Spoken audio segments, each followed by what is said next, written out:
Good evening. Who knew there were so many people that wanted to think on a Friday night? This is so exciting to launch a new effort and to have it be oversold the first time out of the gate. So thank you all for coming out tonight. My name is Terry Orr. I'm the Executive Director of the new Park City Institute, the same old performing arts foundation with a whole new jacket on and a whole new future. This is the start of some of that tonight. We have been wanting to do a separate speaker series for a very long time.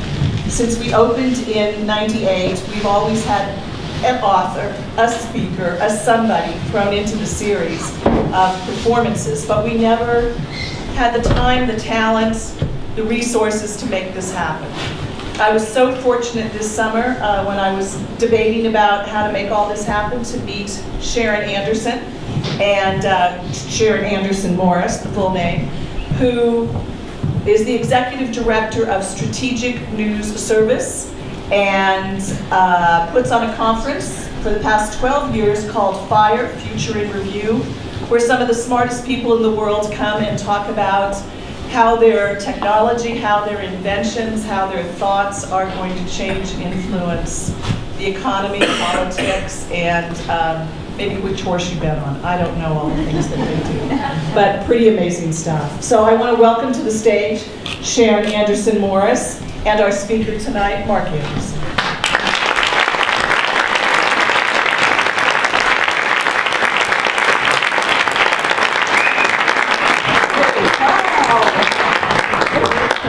So much fun. Thank you for coming tonight. I'm Sharon Anderson Morris. I'm the Director of Programs for Strategic News Service and for FIRE Events, and I'm Managing Director of FIRE Films. And this is such a cool thing because I'm a local. That's the most important thing. I am a local. I came here, I have this amazing job where I get to meet all these technology leaders that have solutions all over the world. I travel all over the place. And in Park City, I've seen a lot of fantastic speakers. We've got some great speakers here. But I haven't seen anybody that from over there. I haven't seen anybody from outside. And I feel like, don't you think we deserve to have the best world global speakers in Park City? Yeah.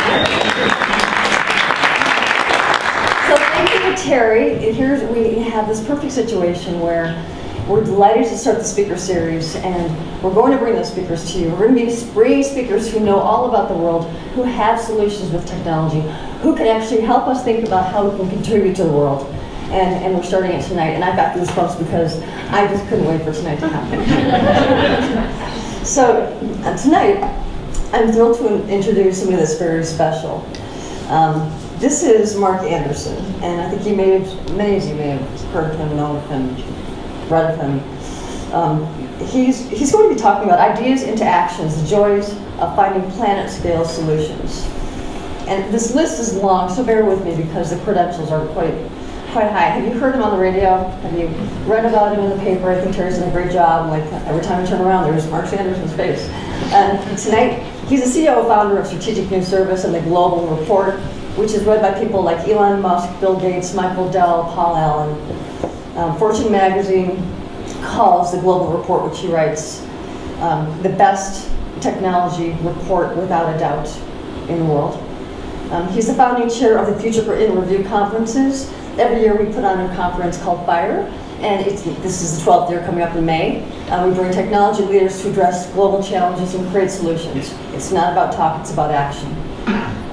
And this year is going to be our 12th year. If you want to come, let us know. We'll give you a discount. It's spectacular. Mark is also probably best known for his accurate predictions in important new technologies and market shifts. He's made major discoveries understanding the world in many different areas. In physics, the economy, the environment, genetics, medicine, and technology. He may have been the first to publicly, remember in 2007, the financial crisis. He was in London on CNBC, and he announced then that that was happening. So he's one of the very first that announced that and that knew about it and saw it coming. And this is kind of cool. In 1997, he predicted and helped create what is now the iPad and the netbooks. He designed this thing that he said is the future for computing. And here we are. And here's what we have. He's the founder of what's really powerful and new, not new to Mark, but new to, I think, the world as far as understanding. The SNS Invent IP Global Consortium, which is focused on protecting from dual intellectual property from nation-sponsored theft. He's going to go into this in more depth. We're kind of all at risk when we have new inventions. We need to protect them. Mark's a frequent guest on NPR's All Things Considered, as well as the BBC World News, Bloomberg TV. He appears all the time in The Economist, the Financial Times, the New York Times, the Wall Street Journal, and other media. So, welcome, Mark Anderson.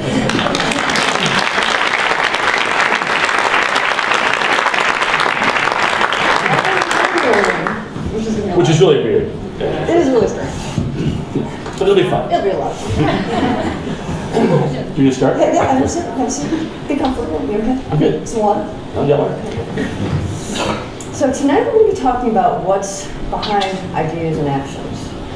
And before I think that we do that, we should talk about how. And I know that you've been really working on education and learning, and I think that the how about education and learning really goes into patterns. We've been talking about patterns for a while. Can we talk about it? You bet. And I think we should give you guys the overview, which is about an hour, I think we have together. And we're going to have a period at the end, maybe 15 minutes for comments, questions, answers, insults, whatever you want to do. We'll have a rover mic available and so on. So we're going to go through a lot in a short period of time. And I guess in a way we should apologize for doing that, because we're going to cover an awful lot of territory. But hopefully it'll be kind of like a fire hose for you. It'll be fun. And we'll cover so many things in a new way that you'll feel like it was worth your time. And the very first thing for me, a lot of these things took decades to figure out, so I'll just pop them and make them sound like they're obvious. But they weren't obvious to me until I figured them out. The first one was how to see things. And if you don't get that part right, you can't go forward. It's like a board game. And it turned out, imagine a baby born, a biocomputer that's never seen the world before, doesn't even know whether it's Russian or English, nothing, right? No information.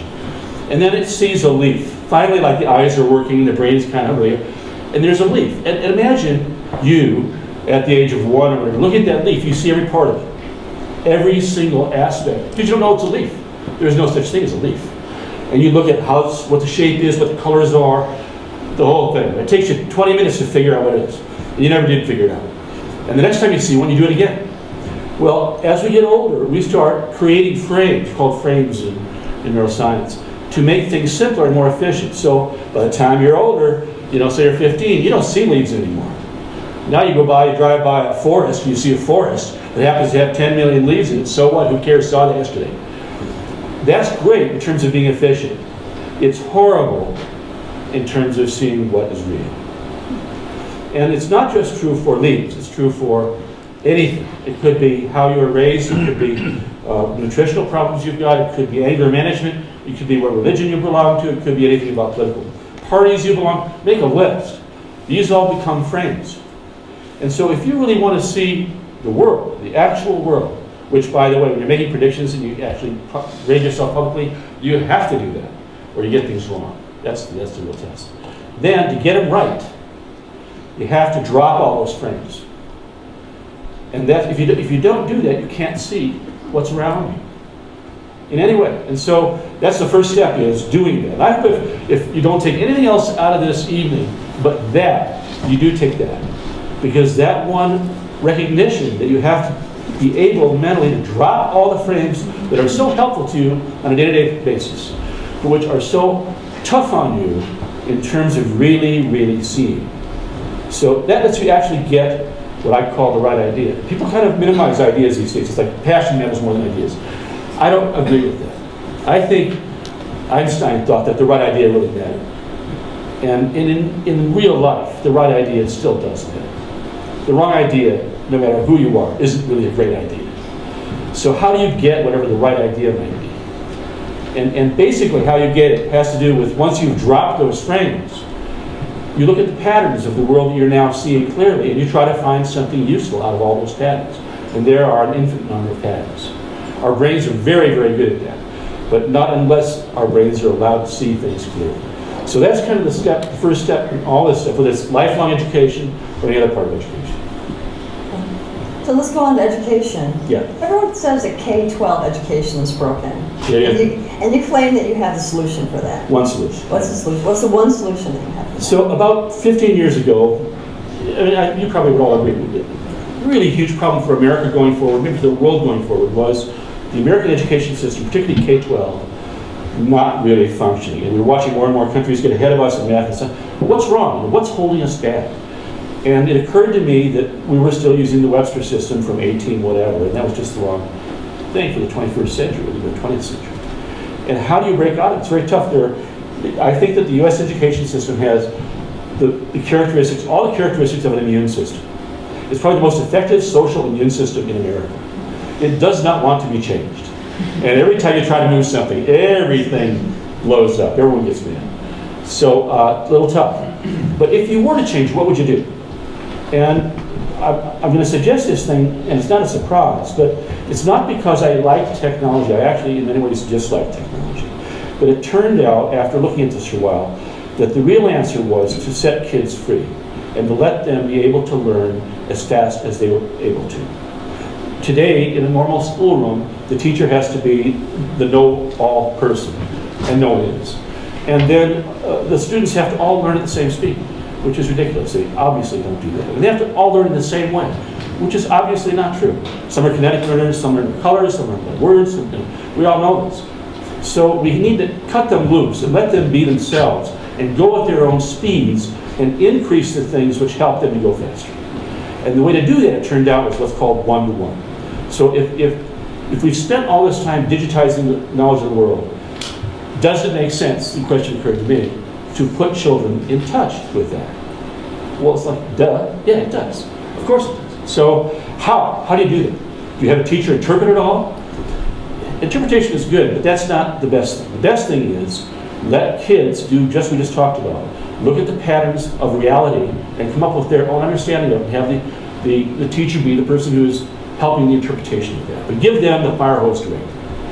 And that's exactly what we figured out. So we put all the guys who are the vendors from IT, the famous names you know about, into one part of the world, because they don't know about the technology side of this. And then we got teachers, administrators, and students together, designers, and so forth, to try to figure out what is the best system that we want to see in this place, and then what's the best process for getting to that correctly. Because if you do it wrong, it doesn't work. So we figured out that ultimately, technology should be invisible, not apparent.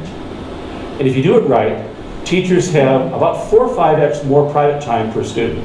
It wasn't class size, which was what everybody was saying that mattered. It was that. It was the private time that teachers had with students. That's what class size was being a proxy for, but it wasn't really that. It was really about teachers and students talking directly to each other. And if you could set it up so that teachers could see each student and where she or he was stumbling on a quadratic equation, instead of just having a general problem set for the whole class, each student then would be clearly in the mind of the teacher as having a particular problem, and she could or he could solve that problem with that student in real time. What a difference from a normal classroom. Oh, and by the way, kids like to learn from each other, so you put them physically into what are called pods. They can talk to each other before leaving the house. Which gives the teacher more time. It works wonderfully when it's all done in the right process. If you just do part of it, or if you just do it wrong, it doesn't work very well at all. So the stuff becomes transparent, and then you use the process, and the very first part of the process is teachers get training, not optional. And if you do that right, the result is, I think, over 90% success.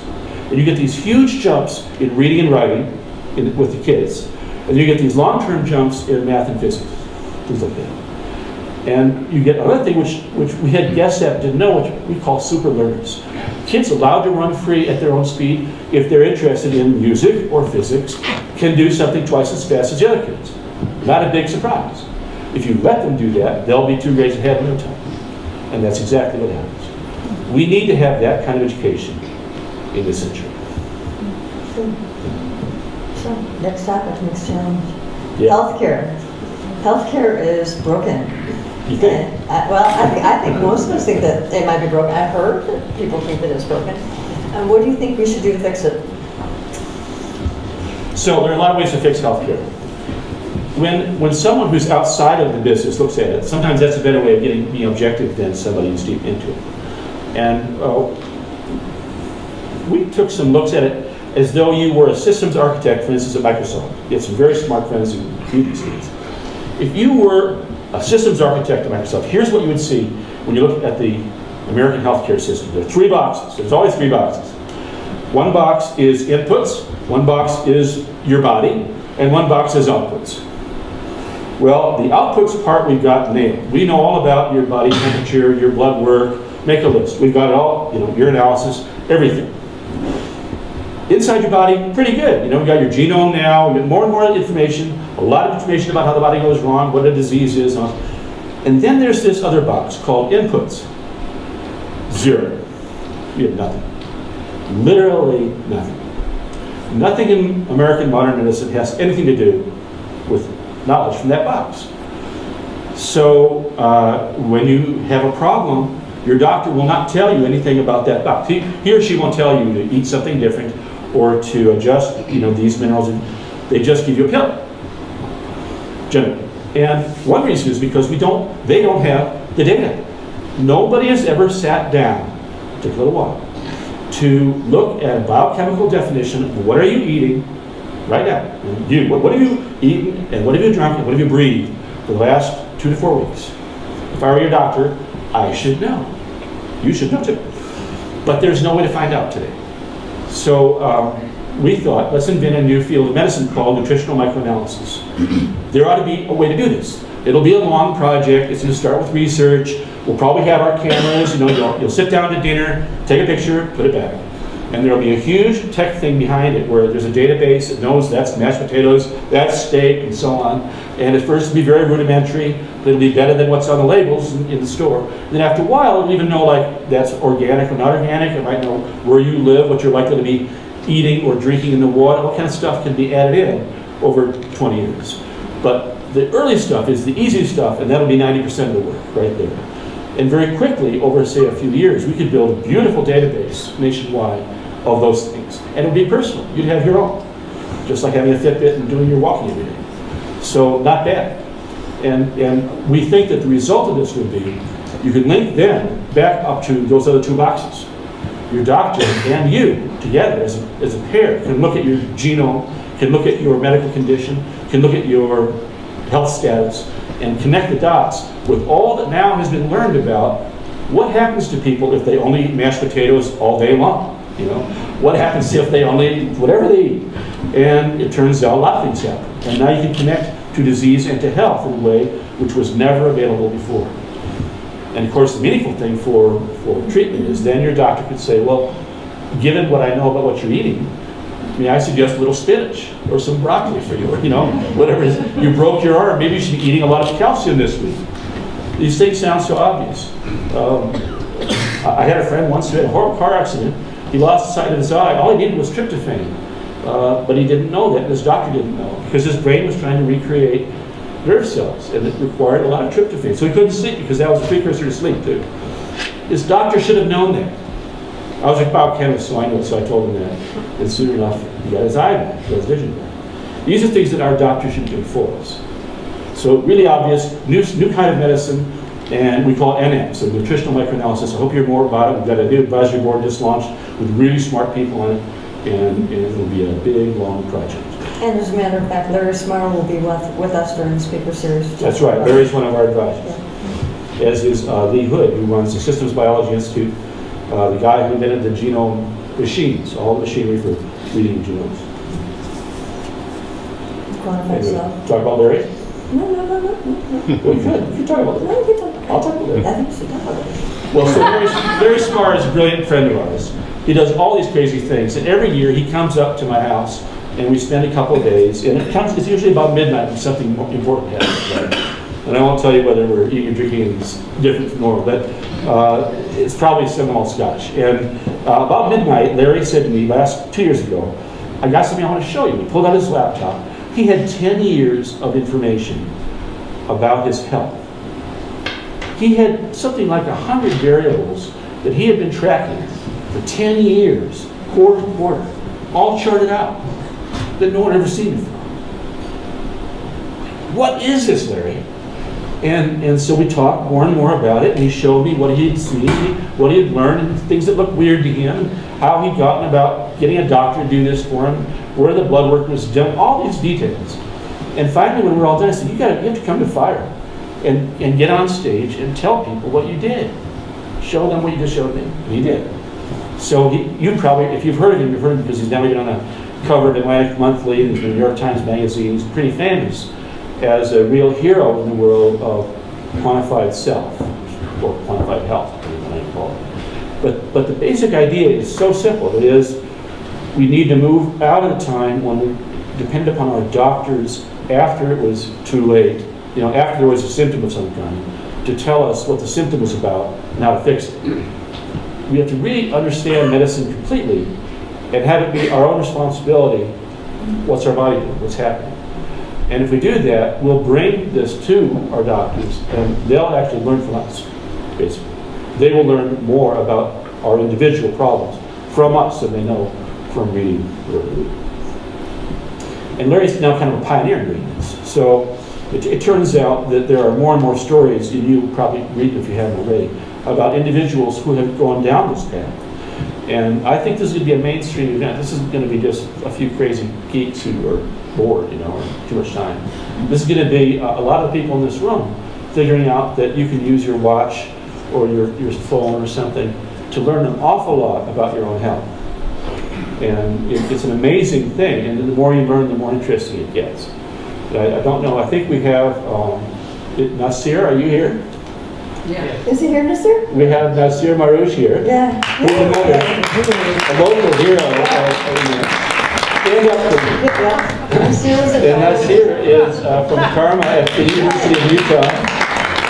And Nasir is a friend of ours. He's been to fire with Kareem, his brother. And they have, if you don't know, they have a company called Cardiac Designs. And the idea is you take your phone, and there's a couple of plates on the back. And Nasir has spent his life studying cardiac health and arrhythmia and so on. And he found out, and I'm sure you get this all wrong, Nasir, so I'll apologize ahead of time, that you couldn't just get 15 minutes of an ECG or EKG. You need to have more data than that. And so this is a way to do it. And so you can actually have it on your phone and have as many 24 hours whatever you want to do. And people's lives have already been saved, which wouldn't have been saved before, by doing this. It's so simple. So it's wonderful. It's brilliant. Lifesaver. Nasir, the future Yeah. of medicine. So, living example of how important and how easy on the customer side, the patient side, this can be. Detailed on Nasir's end, but easy on our end. And Leader Hartwell. Yeah, so I thought it'd be fun to talk about cancer, right? Cancer's a fun subject. Everybody's interested in that one. And it's good in terms of the same thing about patterns and so on. Lee Hartwell is a Nobel Prize winner who's a friend of ours. He's been to fire a couple times. He had been the head of the Fred Hutch Cancer Center in Seattle for a long time. And so he's an expert on cancer. And I had this kind of bug that was bothering this idea. And the idea was, everyone knew that cervical cancer was caused by a virus. It was known for a long time. And nowadays, you can actually, people are being treated. Girls are being, at the age of 8 or 10, getting vaccines for terrific. And I thought, what else? Right? Is it just a one-off, or is this something meaningful? So I started looking around, and the more I looked, the worse it got, the better it got. And it turned out there were a lot of interesting situations where even that same HPV virus was showing up correlated with cancer. And now, recently a movie star made it famous that throat cancer can be caused that way too. Michael Douglas. So, it's got very interesting. And I finally at the point I thought, I think that before Michael Douglas' speech, I thought, I think maybe throat cancer is also a candidate. Now I've learned a little more. I've learned at this point there are like many, many variants of the HPV virus. That's kind of interesting. Maybe different variants do different kinds of things.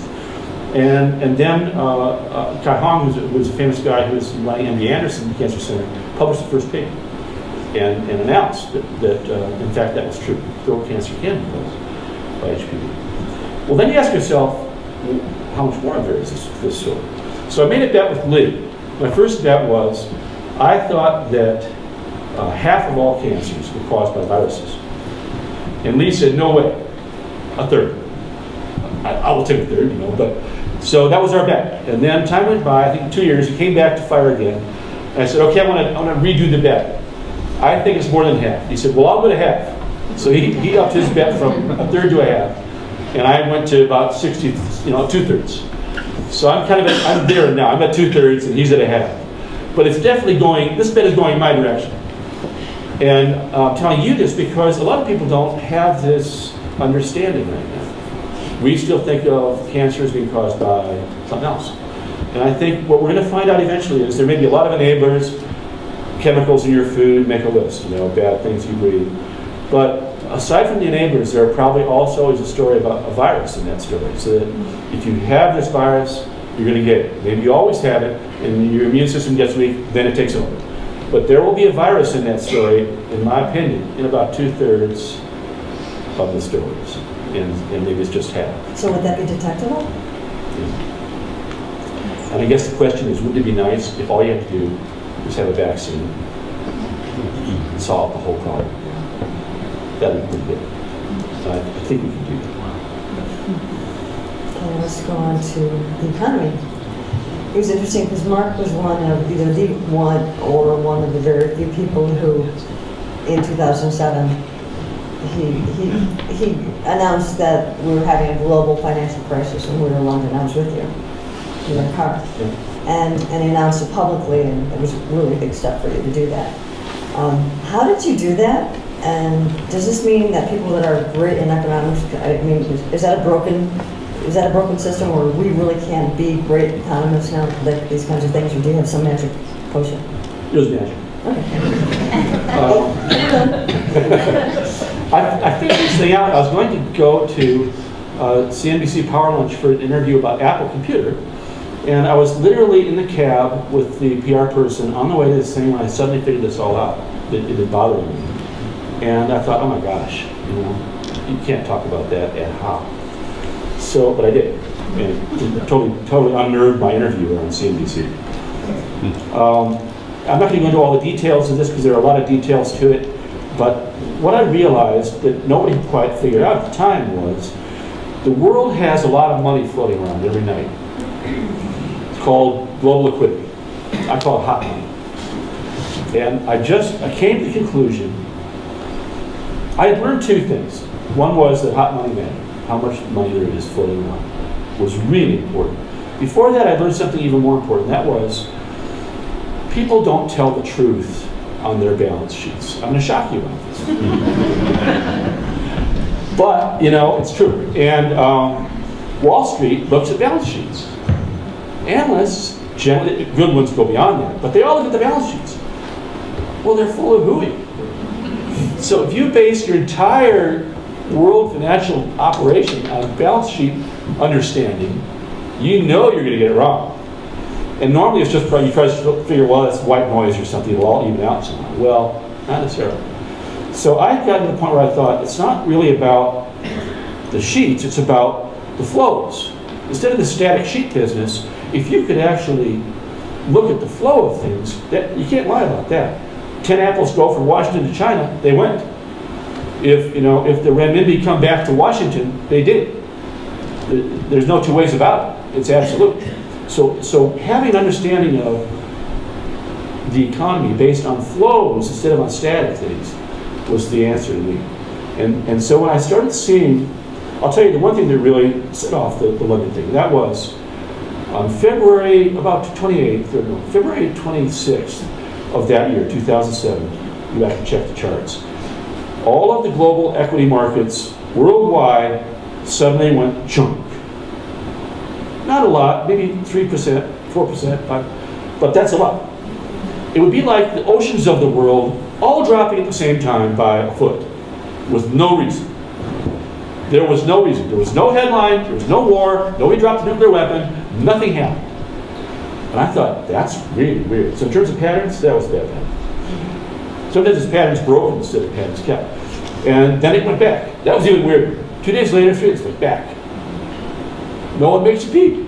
The Financial Times was like, this is weird. And they tried to kind of, but they had no clue. Now I'm going to stop doing the details of this. But that was the thing that first kind of got my little rabbit ears going about this whole thing. And I figured out that there was too much hot money. And the metaphor for me was, imagine that you're in a warehouse, it's nighttime, it's dark, You open the door, you walk into a warehouse, it's this huge room, and at the other end you see somebody, and suddenly you smell something, and it's gasoline. You realize that there's gas on the floor, the whole place. And the person in the other room has just lit a cigarette. And you go to the other end of the room, it's kind of like, uh-oh. That's what it felt like. It didn't matter who said what next, it was going to be bad, you know?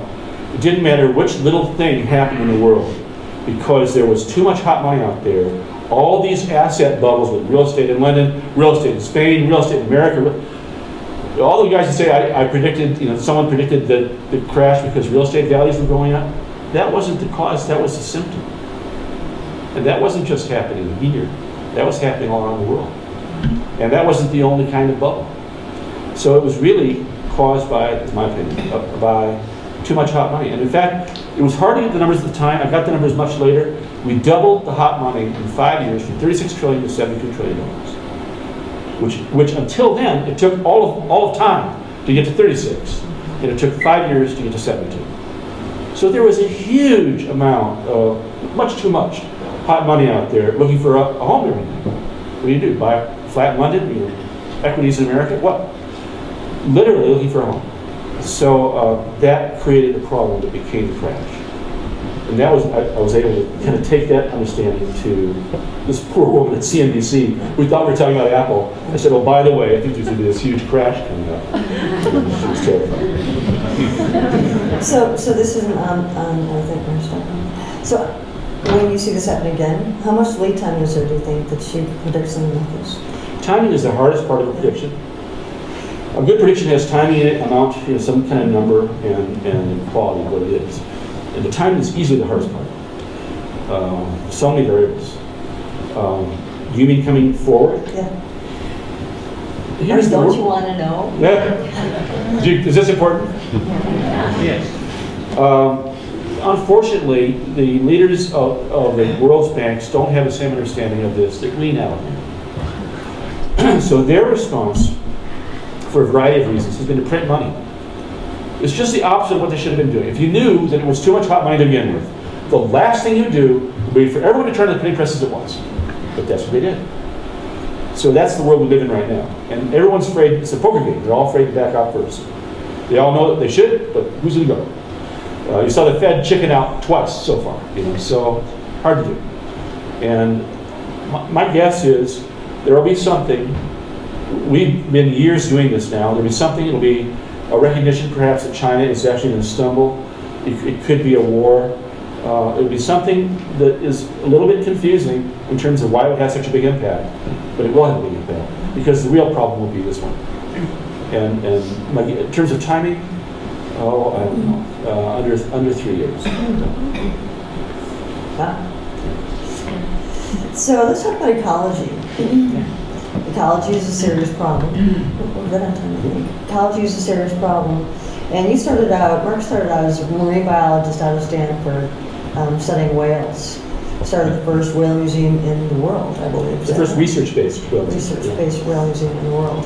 And so you know so much about whales. Let's talk about whales and what's happening with the whales in Puget Sound. There's an obvious flow from economics, I think. Yeah, I think it's nice. Well, let's talk. Is it nice to talk about animals? Next we'll do food. Whales are so cool. It's not because they're beautiful, which they are, but if you are interested in brains, for instance, there are a whole bunch of whales that have bigger brains than we do. And if you are interested in computing or in society, or make a list, right? As an example, killer whales that live near us are probably the most social mammals on the planet, much more than we are.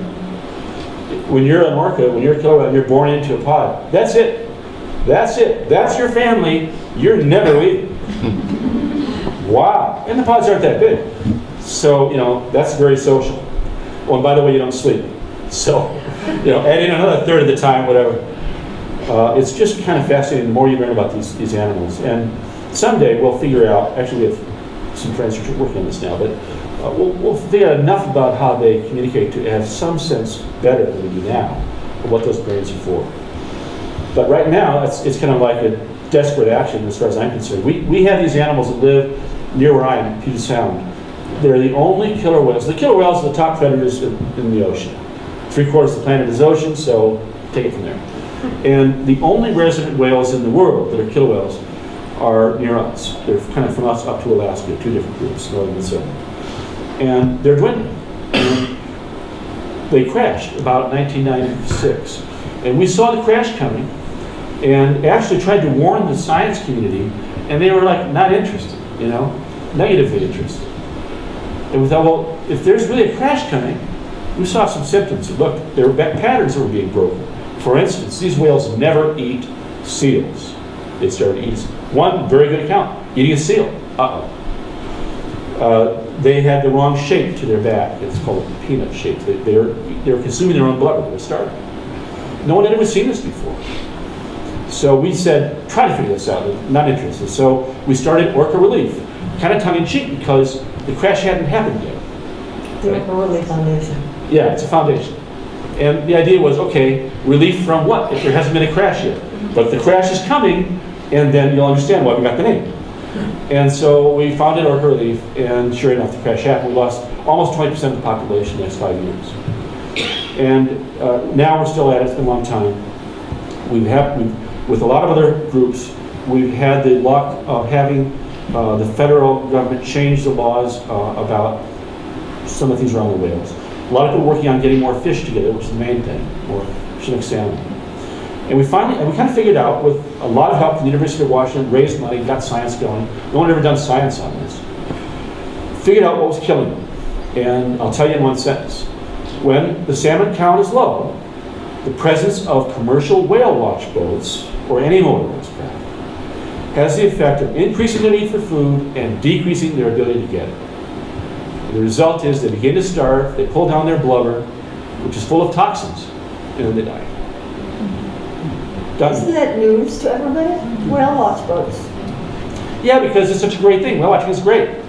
And if they were baleen whales, different story. But these guys are toothed whales. They haven't been with baleen whales for 50 million years. They're about as much like each other as McDonald's is like Eccles. So, you know, you just can't say, oh, 50 yards is cool because it works for gray whales. We'll do the same thing for killer whales. If you do, you'll kill them. And they are killing. Of course, if you're a whale watch operator near me, you don't like me at all. And there's a lot of tension about making money and wanting to make more money. And I've been trying to convince these guys that, yeah, but that's short-term thinking. The long-term idea is make money and let your children make money too. Because the whales are going to be gone. Maybe you should be planning for how to keep these guys in business. So we're at the point now where we're trying to do one last piece. This problem is simple. These whales live and die by sound underwater, sonar. If you put twin mercs next to them, it blinds their sonar. Not only do they need more food because they're trying to avoid the boat, but they can't see anything. They can't see their prey. The sonar's wrecked for a while.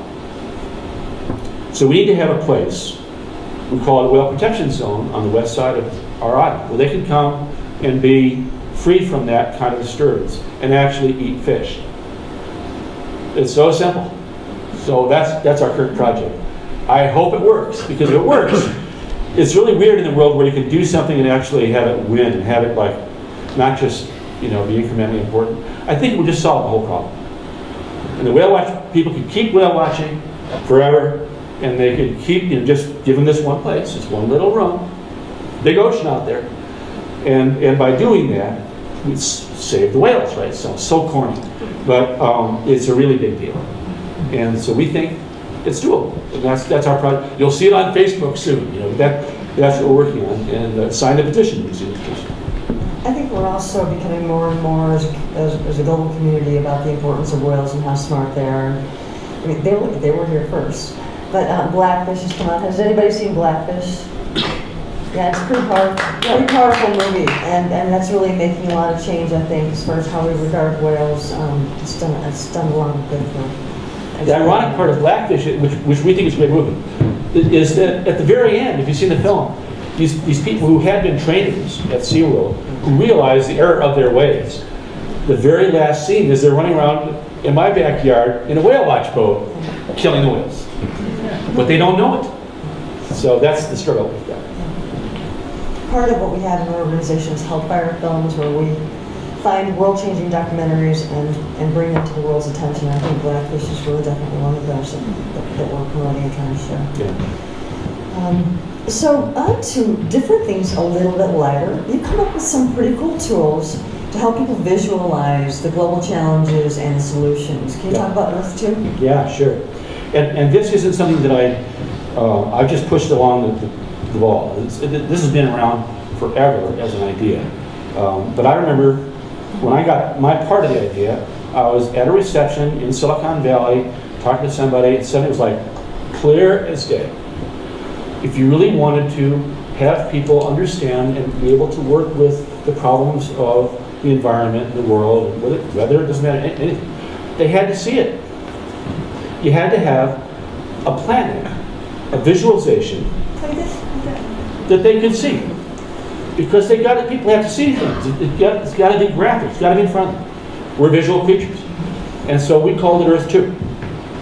And we put up a website, and we put out the call, let's build Earth 2.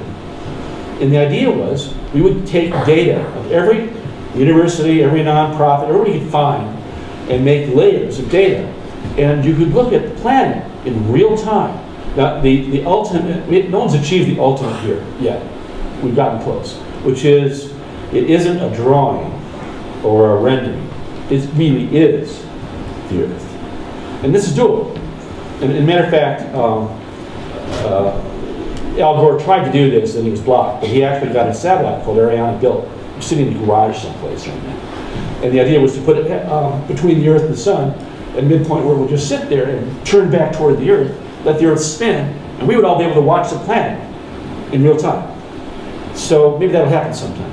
Until then, it's got to be kind of like Google Earth. So we took Earth 2, ran it for a few years, added a lot of layers of design to it, and then it got picked up at Microsoft. And Microsoft created a thing called TerraServer. And then another guy, somebody else created the Google Earth thing that we all have seen. And then another guy who was in the Microsoft program spun out, joined with NASA, and created a thing called Blvd, which is an open source product available to anybody in the world, and which is the most amazing tool set, really.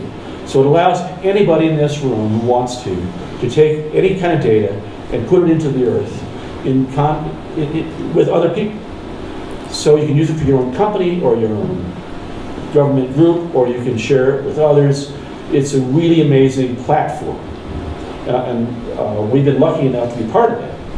So NASA has asked us last year, sailing out of sister, and now over to Italy, where the first launch of the Euro Challenge for World. Now it's not just an American project, it's a global project. And so all these universities from Europe are working on their own applications on top of World. And as all this stuff was kind of unfolding, we came to a moment where we found out there was this guy named Kevin Montgomery. Kevin is a really interesting guy. He'd been in stealth mode for 8 years at Stanford working on an application on top of World. So I'm jumping into it. So Patrick Hogan at NASA introduced me to Kevin. I call him up. What are you doing? I said, well, I'll tell you if you don't tell anybody. He launched this at Fire last year. What Kevin had done is he had done several things. First of all, almost every type of sensor you can imagine. He had figured out the API, the connecting software to those sensors. And he had incorporated that into his product, which sat on top of World. Then he had taken all the layers of information that he thought were important in the world, and over 8 years, put them into the map. There are 2.2 million layers of data sitting on top of Whirlwind today that you can have access to. And they're amazing. So every airplane in real time flying, every ship in real time transiting, every Twitter that's geolocated up, every newspaper front page in every country, every news feed from televisions. It goes on and on and on. Commodities pricing, whatever your particular interest might be, it's either there or you can put it there, which is part of this license. He makes this free, by the way, if you agree to that. So we had Kevin come to fire and launch Collaborate, which is what you see here. And it just blew everyone's mind. And in the process of launching it, we made it available to all of our members and to everybody who was in the crowd. All these people are kind of, this is candy for them, right? So probably the best thing that happened in 2 months. And he walked out of this group, which was only 200 people, with 40 new projects, which is amazing. So that's every person in that room somehow thought of a project to do with Kevin. But that's great. That's exactly the dream.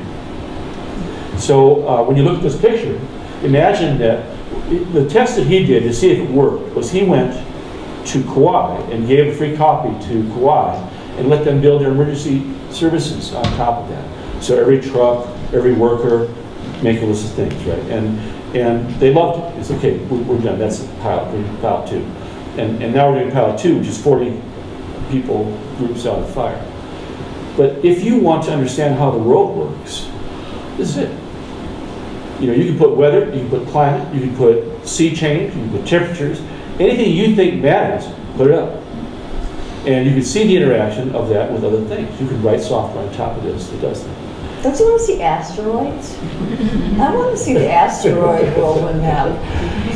I do, or space junk. Yeah. Eventually.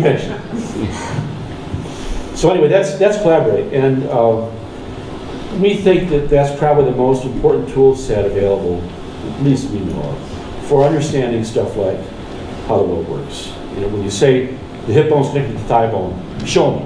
Well, now we can't show you. So if there's a forest fire in China, it affects America. Now you can actually see on a daily basis how things work. And I think being able to see these things and work with them and play with them will give us, all of us, a chance of having a deeper understanding of how things interrelate and are interdependent and how we can solve problems in a way that we couldn't solve them before. I think this is the biggest one. We've talked about this in various on the radio and various discussions. The ultimate broken system may now be the human effects on the environment, and global warming may be our biggest problem yet. What do you see as a solution to global warming? I'm not going to say it was. Okay.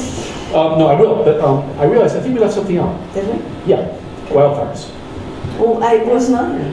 I know, but let's add it. So people here care about wildfires. I think it's a really good idea, don't you think? Wildfires? Wildfire solution for wildfires. So one of the things that I want to go back a bit. We used to just be a tech conference. You've been to one probably. And you had a lot of smart people, but then you go home. Nothing happens, nothing changes. You bring some business cards back.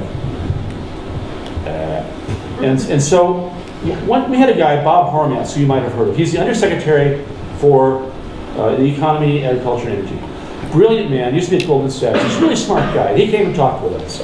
And his challenge that I gave to him was, look at all the world, what's wrong, which things are out of balance, out of whack, and what's going to happen. So he did that for an hour and a half or whatever, and then he's done. And obviously he had ideas of what had to be fixed. And I said, well, that's great, Bob, thanks. Who's going to fix it?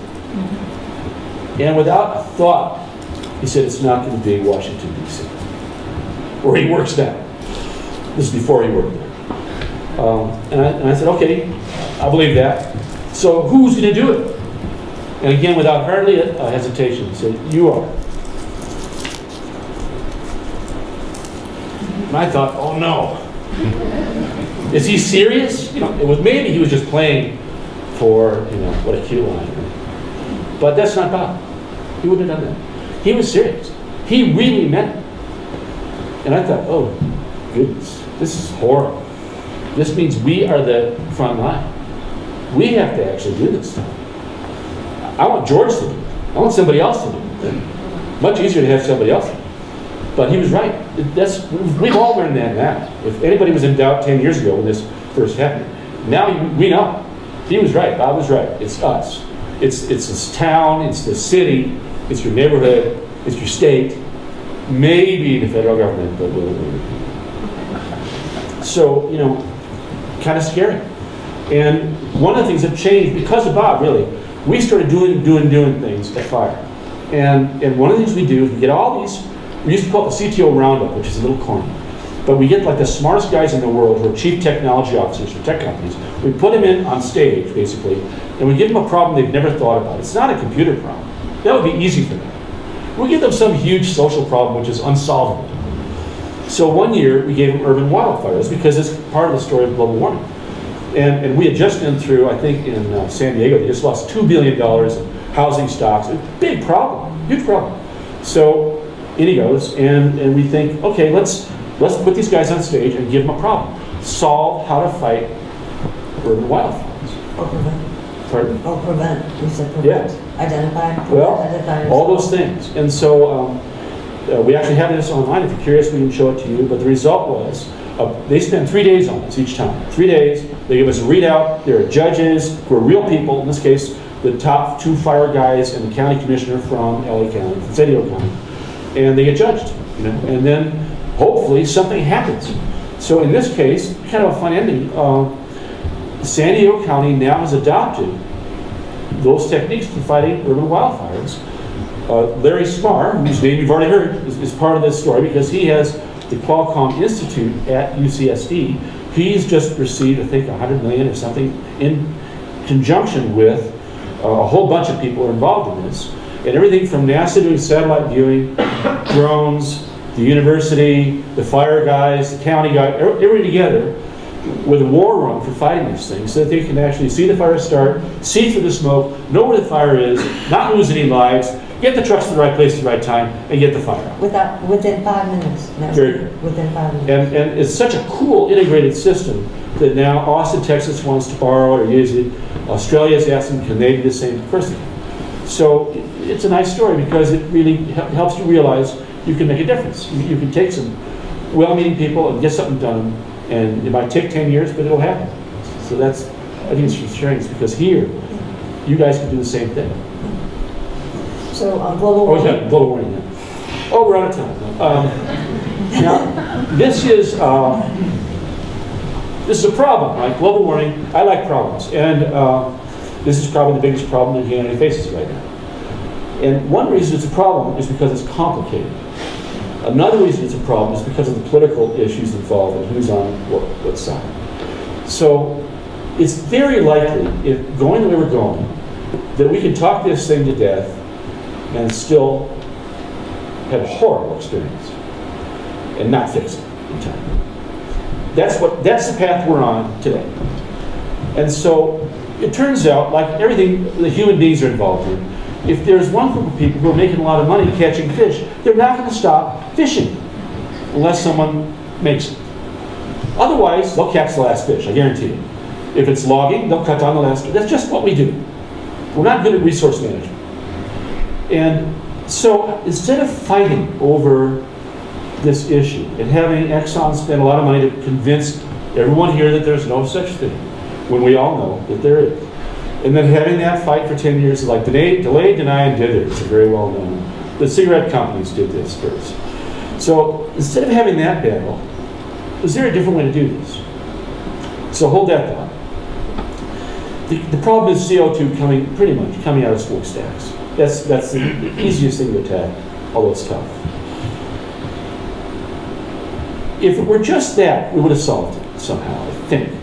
But you can't do it. It doesn't work if you try to solve it that way. So to solve that problem, you've got to step back further and look at some other things that are happening that are related. So it turns out we live in a world where we're resource exhausters. If I want to make a new cell phone, I'm going to use rare earth metals that are being exhausted. If I want to, everything we use, from coal, whatever we use, we dig up or we cut down and we exhaust that resource. That's how we've done it so far. But obviously we can't keep doing it forever that way. The prices go up. It becomes crazy. More and more people are coming out of poverty into the consumer population. They want shares too. It's just not going to work. So that's a separate problem set. Call it the materials problem. I had this thought, what if we linked them? And I started thinking about what materials could replace the materials we use today. There was this thing, and I know we have some people here tonight who are working on this. There was this thing that was discovered a few years ago It was really discovered by accident about 10 years ago, but nobody focused on it until about 2 years ago. It's called graphene. How many people in the room know what graphene is? Not too many. Okay, well, remember this now. Graphene is carbon, pure carbon. It's like a piece of paper, all carbons, two-dimensional, flat carbon, one atom thick when it's in its purest state. It is the strongest material in the world per weight. It is so strong that if you took an elephant, to break it, you'd have to take an elephant, put it on a pencil, and the sharpened point of that pencil would probably break through this one atom thick layer. That's how strong it is. It's amazing stuff. What is it made of? Carbon. Well, what if we started making things out of graphene? That'd be kind of cool. And you start thinking about this, and the more you think about it, just from the material side, it's brilliant. Because it's not resource. It's sustainable. You could take your sweater that's made out of graphene, and when you're tired of it, grind it up and make a Boeing airplane. And what's better is the industry, the R&D about how it works is shared. Today, we have to have one person who's an expert in metal to make that chair. Oh, there's somebody else who's an expert in plastic to make the back. Or there's somebody else who's an expert in cotton to make the clothing, and so on and so on. Each of these silos has its own R&D budget. You can't amortize that across them. But what if what you learned about clothing could be applied to a Boeing airplane? What you learned about the airplane could be applied to the chair? Whoa, that's interesting. On a global basis, the cost of making things would not only drop because they're all made from one thing, which is recyclable and reusable forever, but also because the cost of learning about how to do it would be shared across all of us. I like this idea. I think this is one of the biggest ideas I've ever heard. But it gets better, right? There's more, as I say on late night television. Now, where does the carbon come from? Now, sure, you can get cheap carbon anywhere. You can. Cut down a tree.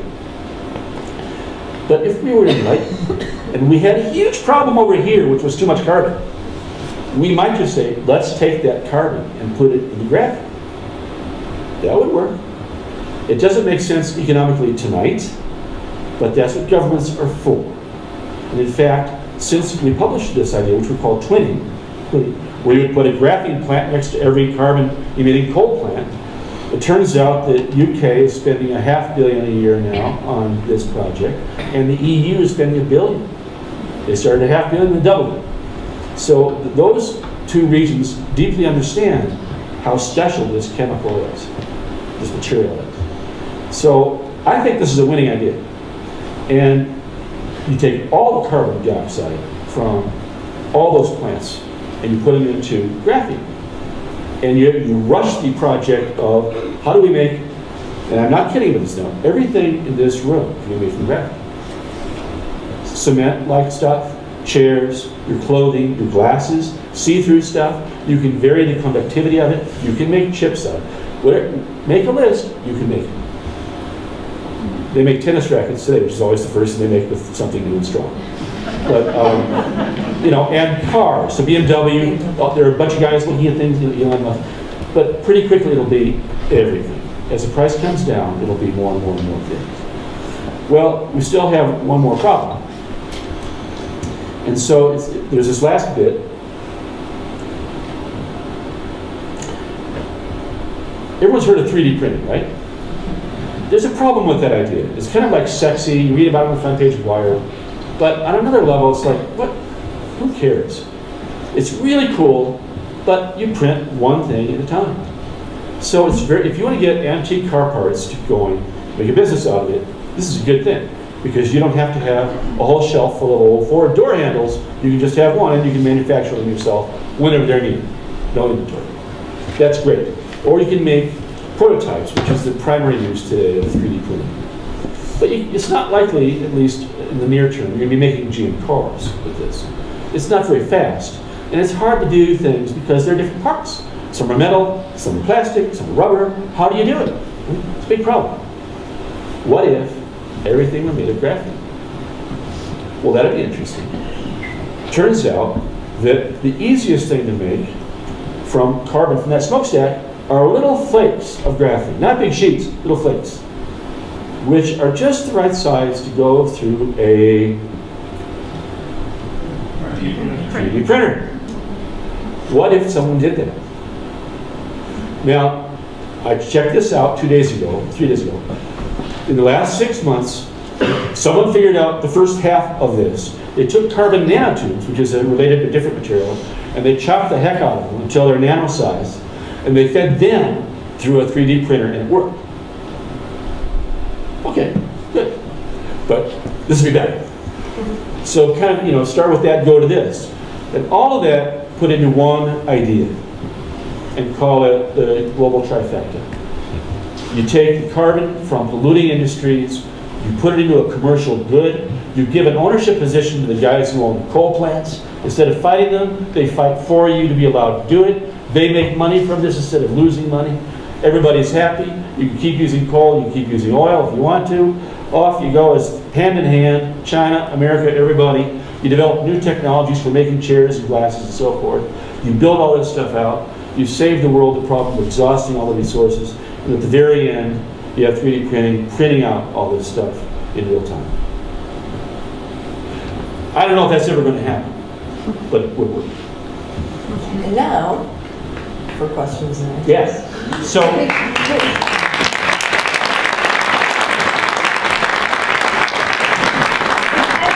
a lot today, and I think that we'll have a few minutes for Q&A, and that what we might want to do is to say thank you in advance for coming. For anybody that needs to leave, we're going to do a Q&A for 10 minutes. But thank you, Mark, and thank you, Terry Orr, and thank you everyone for coming today for the first of our speaker series. We sincerely hope that you enjoy this and come to the future. The next one is on January 31st. But does everybody want to do a Q&A? Okay, cool. All right, where's the we have a runner. We have somebody with a microphone, so if you want to ask a we'll have question. on both sides. Okay. And I just want to say that I'm feeling a little bit like that really nice guy with all the kids around him in the AT&T commercial. And one of the kids says something, and he goes, hey, what an amazing thank you, Mark.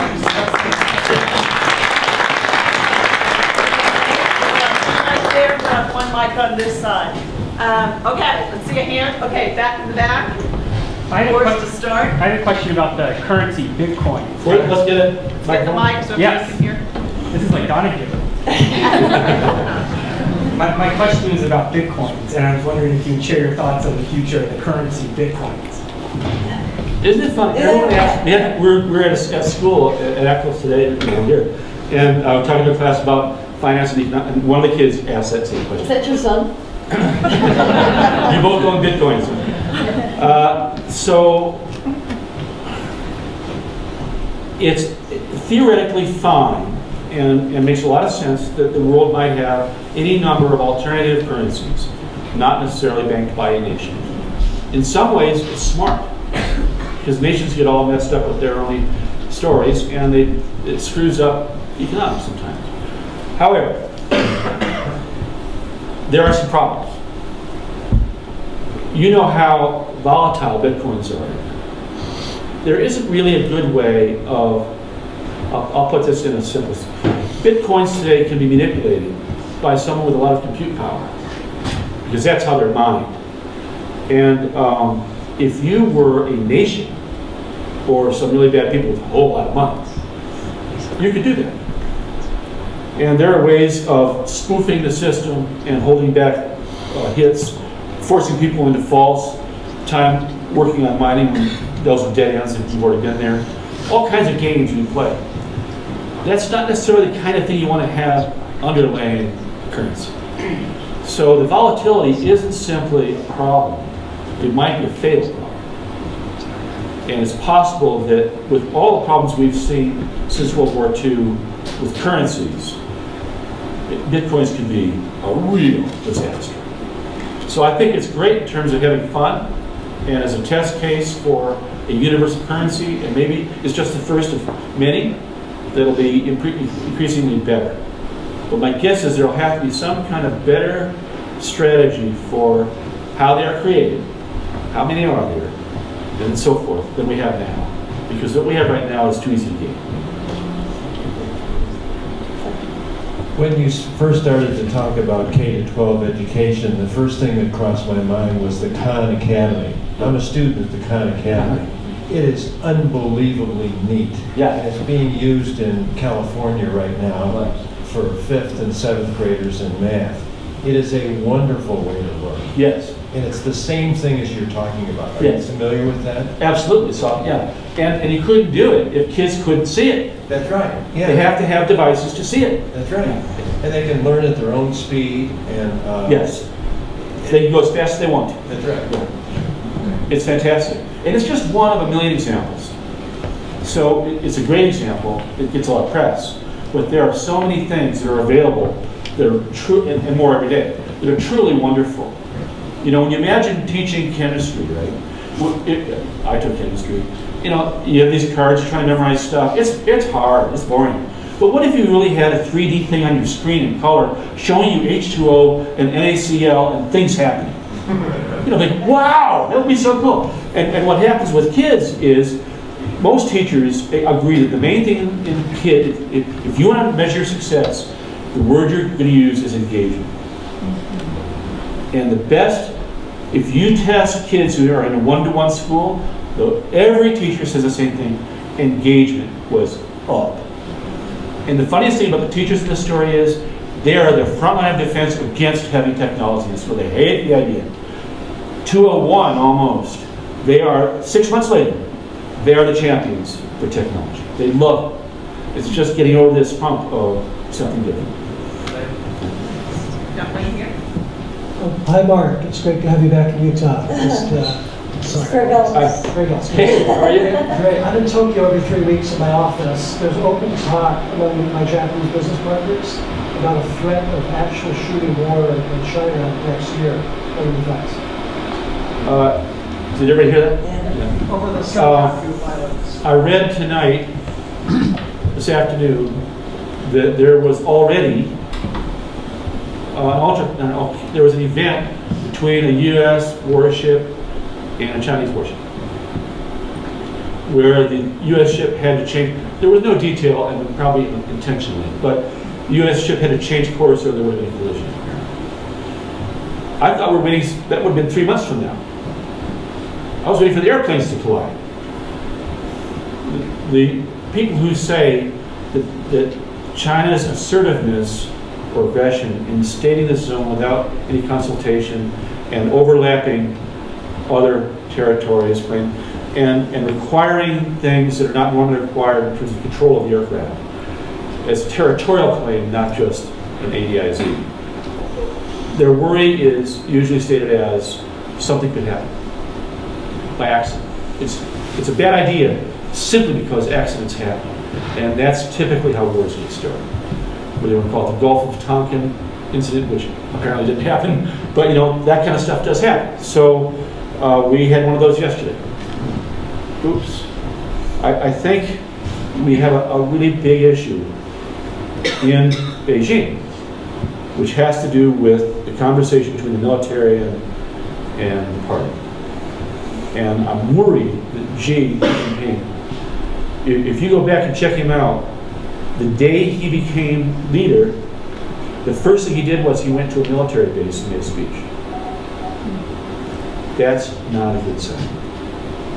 And despite people who argue the other side, I think we're going to see a more, when he talks about his China dream, which is how he campaigned, I think there's a military aspect to that, which involves reclaiming all of the East and South China Sea. And maybe other land masses that we don't know about, like Mongolia or something. So if that's the Chinese dream, returning the empire to its original condition, then, and if he's really kowtowing to the military, the chances of what you asked are high. I hope it doesn't happen. We're probably, we don't want to keep you guys beyond, we know you all have dates tonight. So maybe one more question and then give you a pass. Or, Last question. any more questions? Yeah. The American dream basically states that if you work hard, you have the ability to be happy and to be prosperous. However, many studies have shown that in America, the current culture and values of the American dream are not as prominent in my generation as they are in, say, China Yeah. and other Asian countries for working hard to achieve success. Do you think that the current idea about the American dream is not as present for the future generations, and that it is affecting the way that education is being successful in the United States? Yeah, I think it affects everything, all ages, not just kids. And so we didn't quite get to this subject, so I'm going to do it now. I once wrote a fake speech for President Obama. And the first line was a State of the Union speech, right? The first line was, America is an inventing nation. Right? That's who we are. That's how we make money. That's our history. That's what we're proud of. We invent things, and then we make it. Well, for a lot of reasons, it's less and less true now. And we are great inventors, but we now live in an age where we have two kinds of countries in the world. We have inventing countries that are still trying to do it, including us, Australia, Europe, UK, and so on. And we have countries who very simply, and wouldn't argue with us if their ambassadors are sitting here, have chosen a different model. And that model involves copying, re-engineering, or stealing, depending on what you say. So you invent a new TV set, they take it from you, they do it for half price, sell against you in the open market, and you're done. And this is the battle economically that's happening today. The result of this is America should have had, I'll make up any number you want, many, many millions of jobs here that we don't have. Not just because labor is cheaper in China or Indonesia, but because those ideas, those inventions have flown the coop. And so whatever it is you're interested in, whether it's clothing or Gucci bags or things like airplanes, all that stuff that we invented is very quickly being transferred, often against our will, faster than we can get money back out of it. If we get the money back out of it, we can hire people, build the stuff here, and then you wouldn't ask me that question. And the reason, in my opinion, that we've been flat since 1970, whatever, it isn't because of Walmart and cheap clothing from China. It's because the things we invent have increasingly not had a chance to provide us with a return.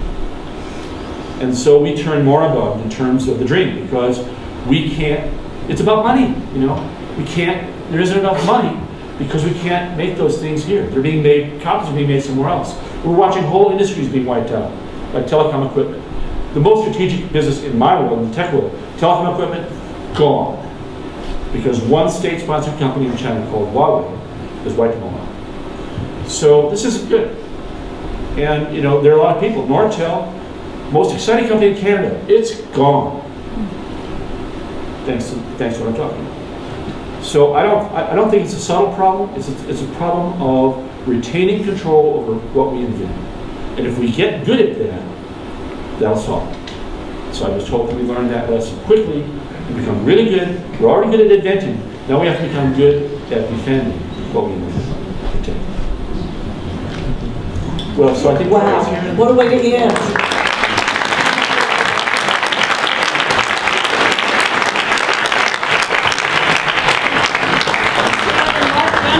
What a great way to kick off our speaker series with our partnership with Strategic News. Thank you so much.